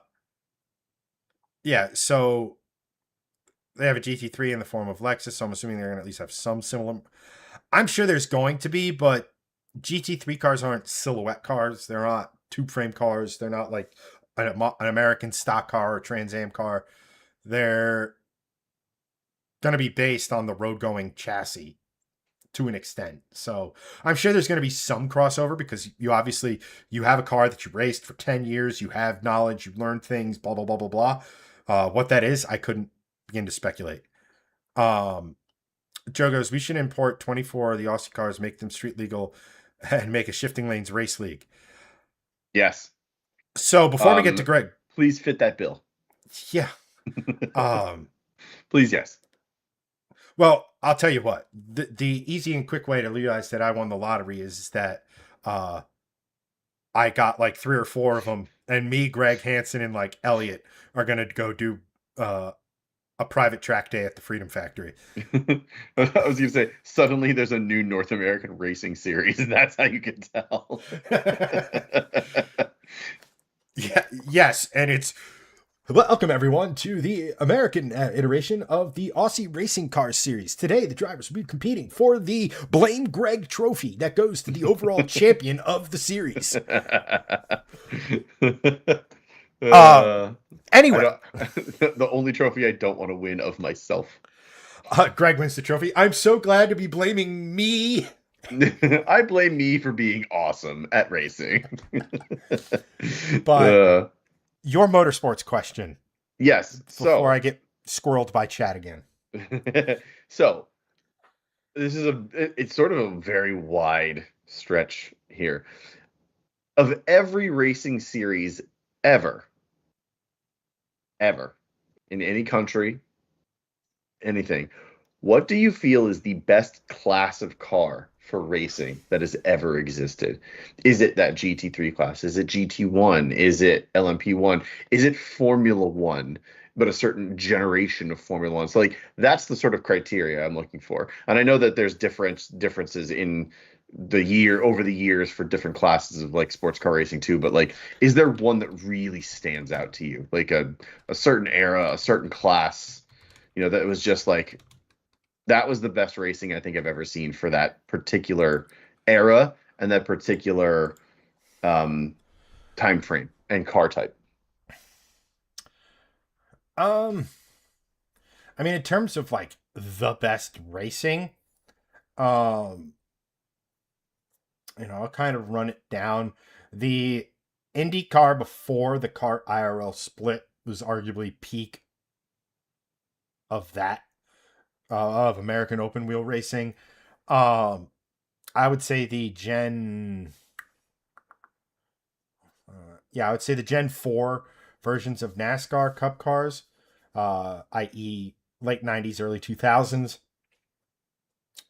led to some of the best racing. That's quintessential NASCAR Cup in my estimation.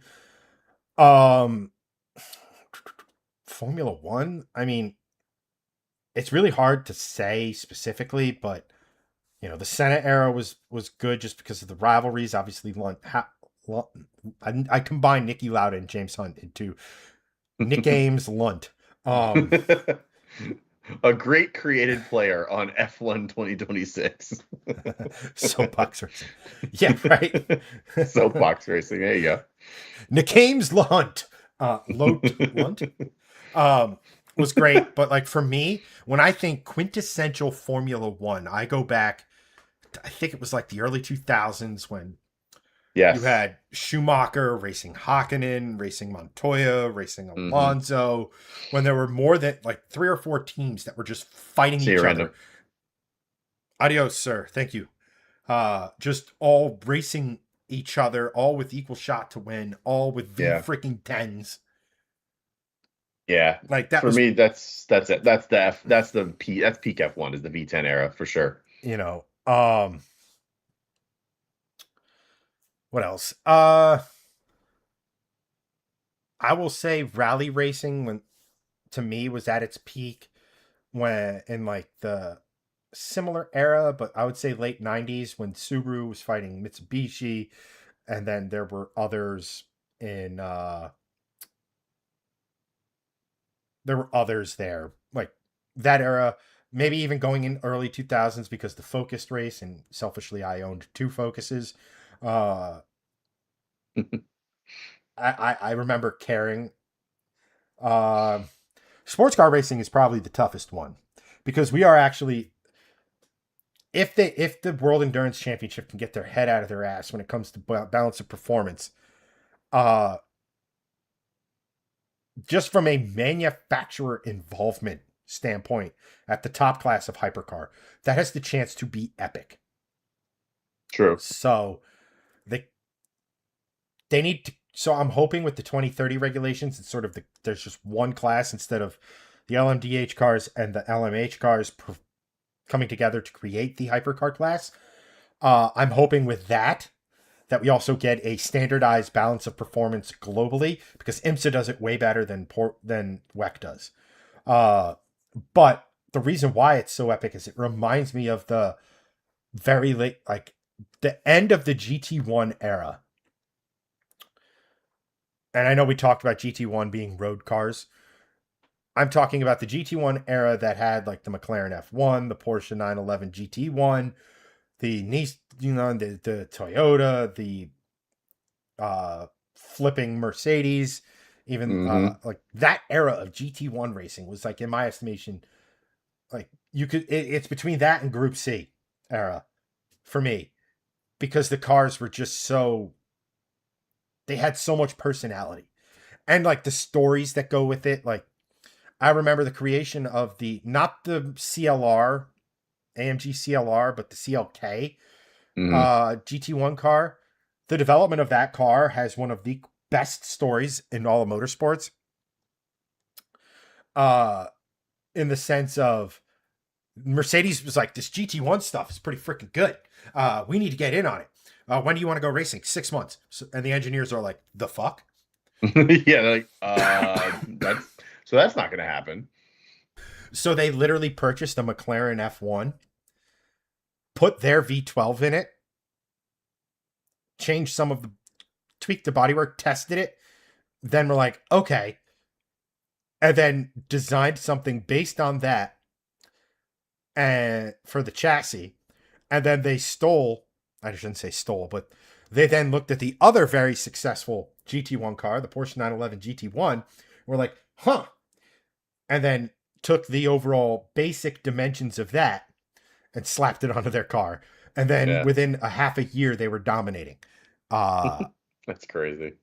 and there's, then you have, there's just so many really cool stories of that era. Like I said, I like the Jeep Group C era, just because there were so many different things. Uh, Yeah. So, then but like, if you were to pick one of these, what's the G what is the best one? Because like these are all amazing. These are all amazing series and eras. But like, what's the best one class that you've ever seen that you wish you could like that still existed today, or like or is today but always existed? You know, like the best class of racing that you've ever seen.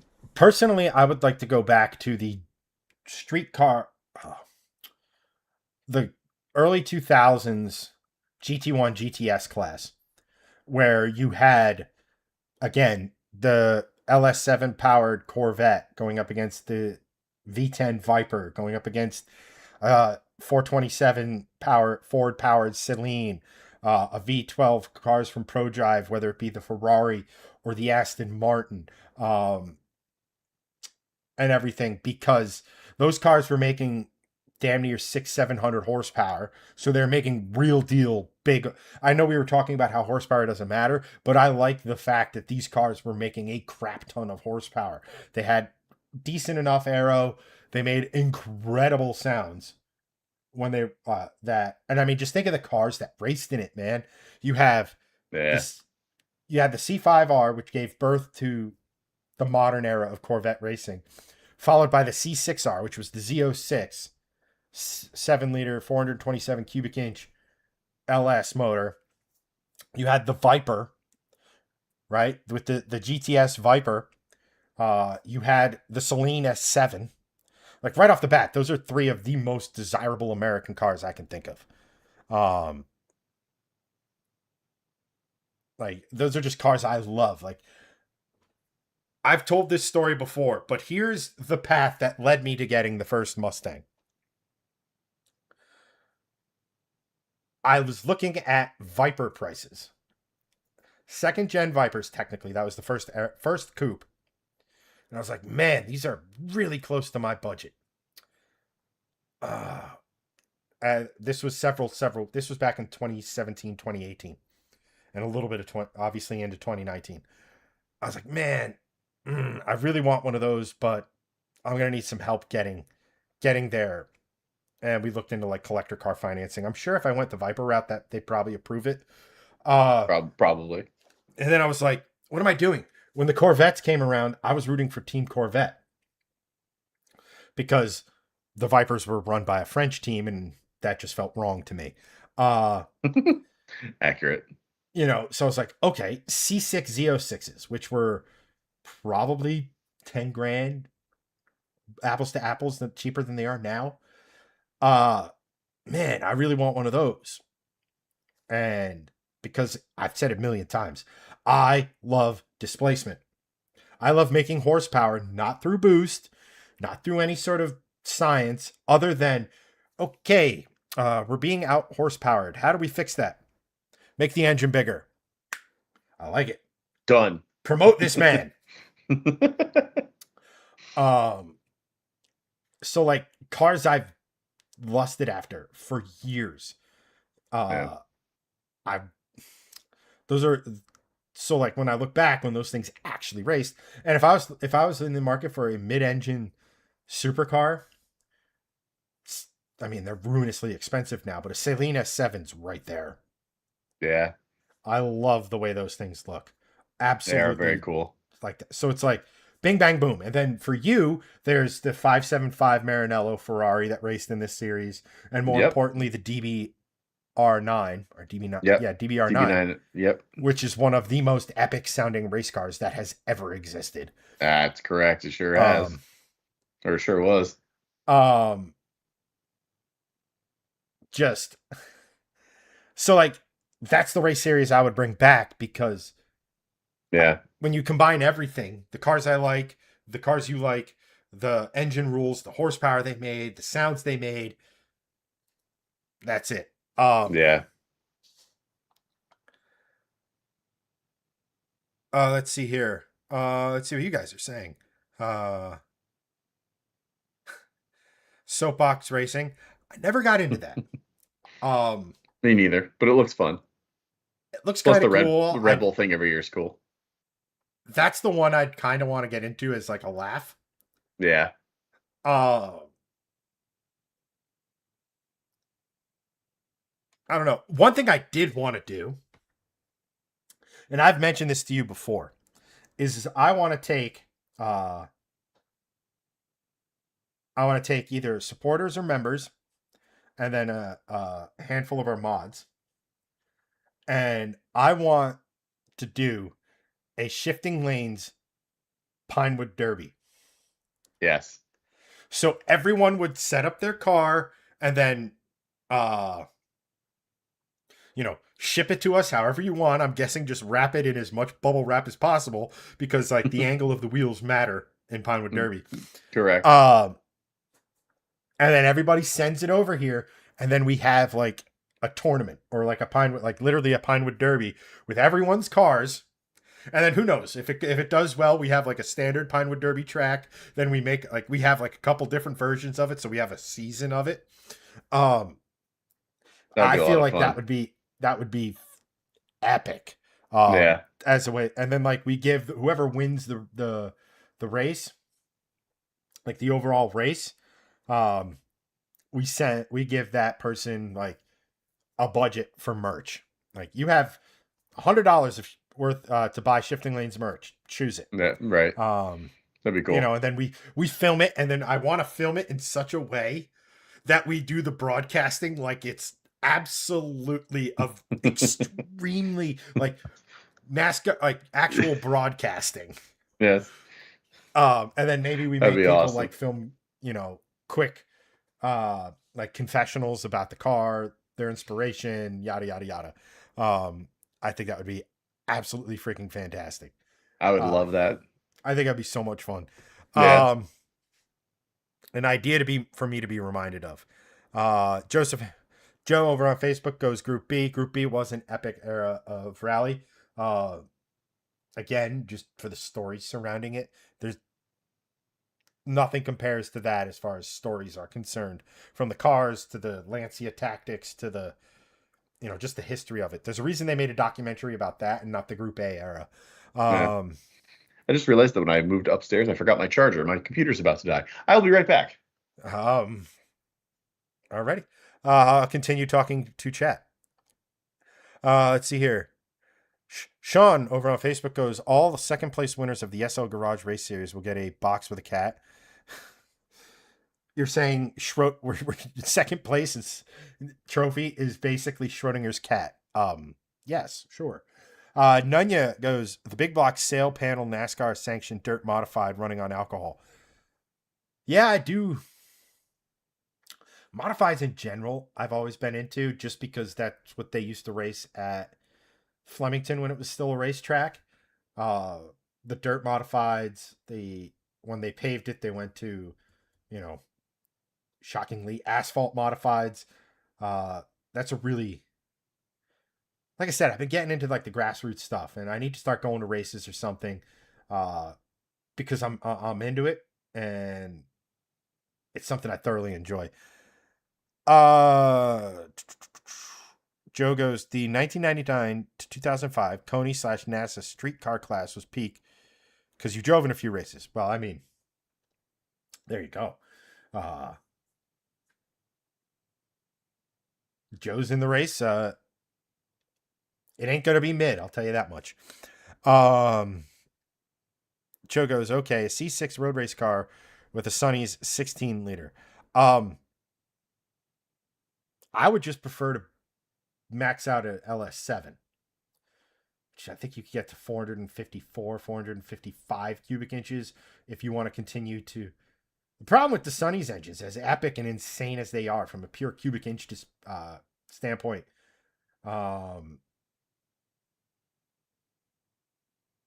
is those things are drag race engines. They don't have water jackets.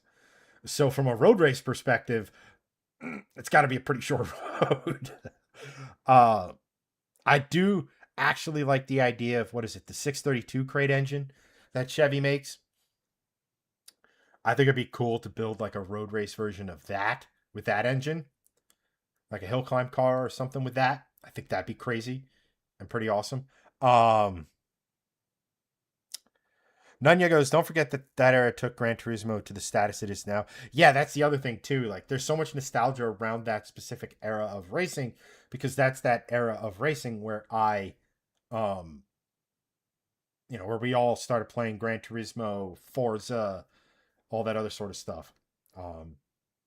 Again, hopefully in the next month or two, I'll have a sim rig, and we'll hopefully be doing some shows while I probably fail at sim racing for a significant portion of time.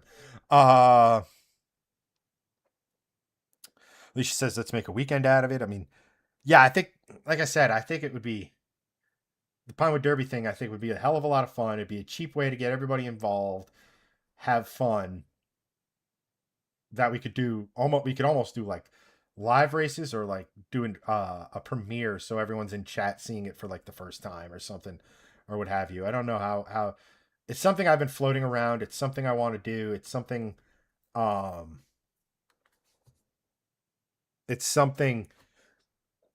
like I said, in a perfect world, I'd sit here and I'd have 5 or 6 different track days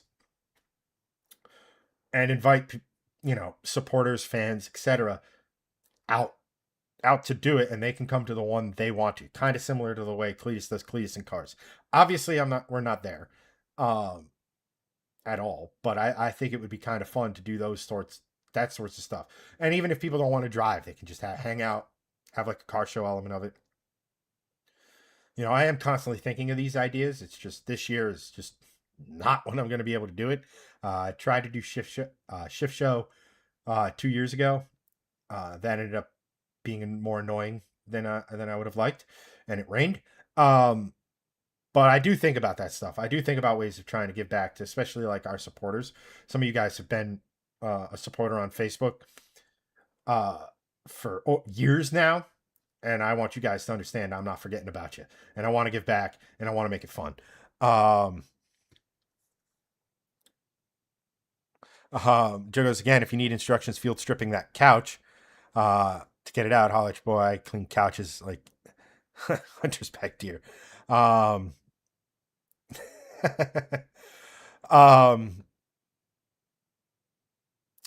goes, I have a few spots around me for Pinewood Derby stuff. That's awesome. And I mean, I personally, for me, like how I would set it up, but it's like I'd go find a link on Amazon, or if say the shop Sean uses has like 30 of them that they can sell and we could ship out to people, like we could do that. But I was just thinking, go on Amazon, get the link to it, have everybody buy it from that link, showing receipts, and we go from there. But I have to. Why am I getting grandma? Let me know. Or text me or DM me if it's important, please. At any rate. Lastly, Alicia goes, before we are done for the night, can we talk about Greg's awesome tan? My guess is it's the shadow on my face from the from the hat brim. I think you're a little red too. Oh, maybe, but I don't know what from. That's just my normal skin tone. I haven't been outside. Gotcha. Huh.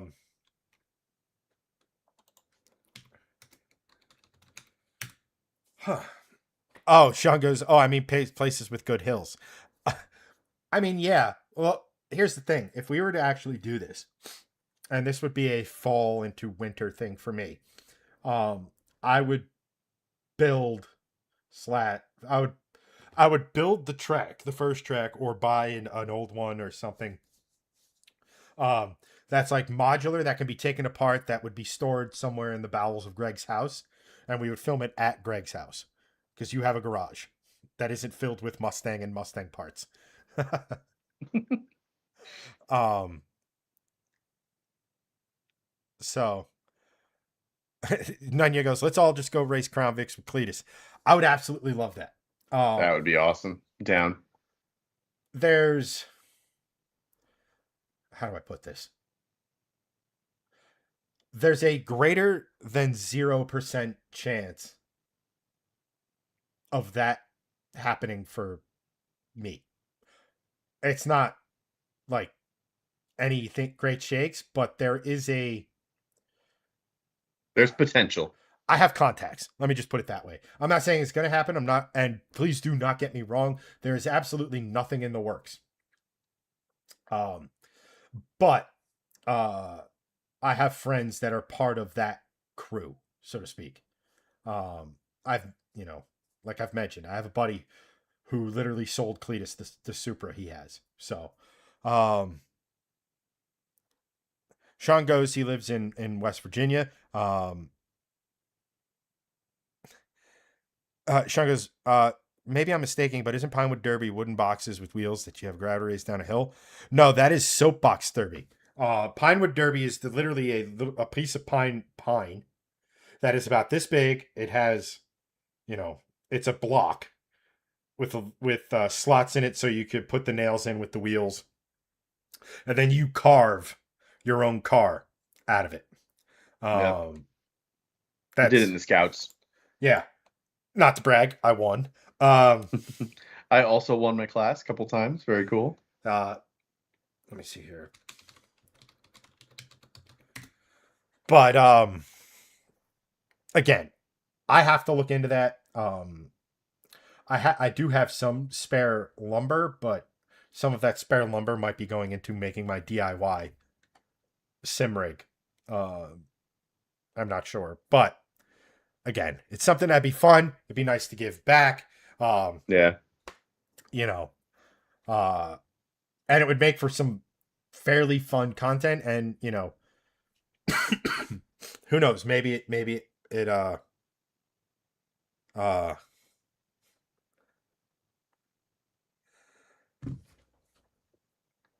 like I said, it's a cheap way to like I said, I'm thinking of it as a way to give back, and I'm also thinking of it a way because everything I think of, it's just the way my brain is wired, is for content.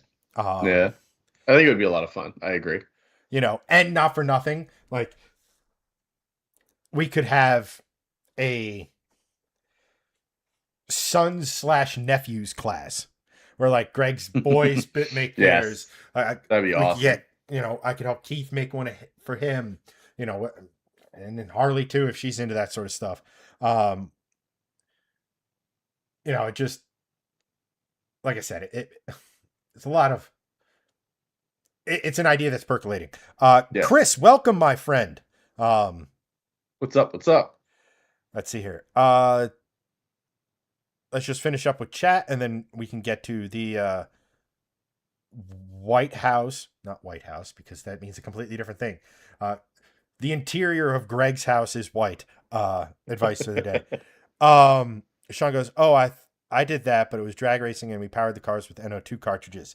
West Virginia. Yes. Joe goes, that we did that. I Ain't No Boy Scout League with compressed air powered cars. That sounds like a lot of fun. Yeah, I mean, I've seen a ton of different stuff with like the Pinewood Derby stuff. Point is, most of you, I'm assuming, have woodworking tools or have parents that have woodworking tools, and it's simple, it's easy, it's something, again, it shines a spotlight on like you guys, in addition to that sort of stuff. Chris goes, so sorry I'm late. It's all good. You showed up when you did. We're glad to have you. Um, all that stuff. Um, let's see here. The ant. Yes. Well, technically, white is the presence of all colors, and black is the absence of color. Um, Yeah. Sean Good, I would make a pine with Timmy, with or without license plate based DRS. Um, yeah, Yes, that's and key feature. Katie and stuff. If she wants to, we are, we're close to wrapping, so don't make it a huge production if necessary. We do this every week, so if y'all want to join us next week, obviously everyone's welcome. Yeah. The Eric Clapton Cream Edition Father's Tip of the Week. That just sounds dirty. It does. It's like that sounds like a phrasing Yeah. moment, but I know it's not, but it sure sounds like it. Chris goes, you guys hear anything about the Chrysler Nationals over the weekend? I very much did not. Um, Yeah. and then Nunya goes, the Regional Pinewood Derby Championship used to be held on Indy weekend at WGI. My brain is combining everything today. You're just trying to portmanteau It's every just, single word you see. yeah, I'm just trying to speed run it.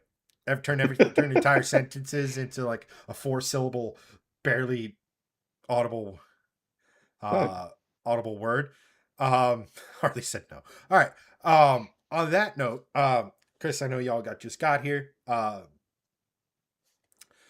But we are going to slide into.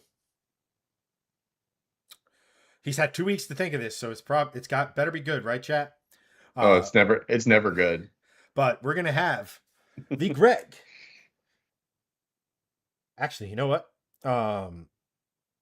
Huge national show in Carlisle. Uh, Chrysler Oh. Nationals, Ford Nationals, Import Nationals. Got it. Yeah. Okay, that makes sense. Um, it was hot, and I inhaled a lot of Canada today, so uh, I'm not. Let's just say I'm firing on like maybe 5 out of the 8 cylinders tonight. Um, Same. but at any rate, we are now going to go to our weekly dad advice of the week, brought to you by sponsorship opportunity here. In brackets. Sponsorship opportunity brackets. Yes. um my dad advice of the week is going to be car related actually. Shocking. I know. Well, usually it's not. But um is to find the best car for you and to I guess the best way to kind of put this is sort of back to the horsepower conversation we were talking about, where horsepower doesn't necessarily make racing good. Neither does horsepower make a good street car, and I know Chad will disagree with that. However, but if you're Horsepower is look, seasoning. If you have a really good steak, yes, it's really good by itself if it's cooked properly. right, However, throw some seasoning on it, makes it better, as it were. yes, but it depends on the car. Like 1,000 horsepower Miata on paper sounds incredible. In practice, it's totally stupid and will never ever work. Um, like even on a racetrack, even as a drag car, 1,000 horsepower Miata like won't make sense. Wheelbase is too short. It's not going to be fun. It's gonna be like a riot for like one maybe two times, and then you're like, this was dumb. I'm gonna put this 1,000 horsepower engine in something else. Like if you're looking for a car and you really want to find something for you, and and you want to have something that is it's gonna be so you need to like test things out, and I guess that's the overall theme of what I'm trying to get at here is like you need to not just have a one-track mind for things, and that goes with a lot of things in life. You can't just be like, yep, I'm gonna do this, and that's the be all end all of everything. So if you're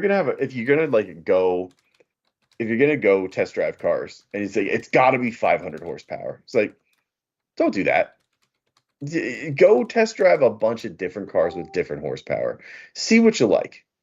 If you're gonna do something, do it the right way, because you're already saying you're already setting yourself up for failure. As content creators, a lot of people sort of give them, like, I'm giving myself 2 years, and if I don't make it in 2 years, I'm going to quit. I was like, well, you're already setting yourself up for failure. Damn you. But you're already setting yourself up for failure, right? I'm giving it 2 years, and then this, like, I only want a car with 500 horsepower. I only want a car with 800 horsepower. I only want a car with 200 horsepower. It's like, don't do that. Pick some cars, go drive them, and see which one you like the best. Maybe you like the 180 horsepower Miata over the 400 horsepower Mustang. I personally wouldn't. I definitely wouldn't. I think the Miata is a great car. But I guess sort of wrapping this up in a bow is, if you're going to do something, do it the right way and give yourself options. Don't just go in with a preconceived notion of something when you could be very surprised with what you end up test driving and driving. And the same goes for life, right? Don't go into a whole bunch of stuff with preconceived notions. Keep an open mind, and you might be surprised as to what you find.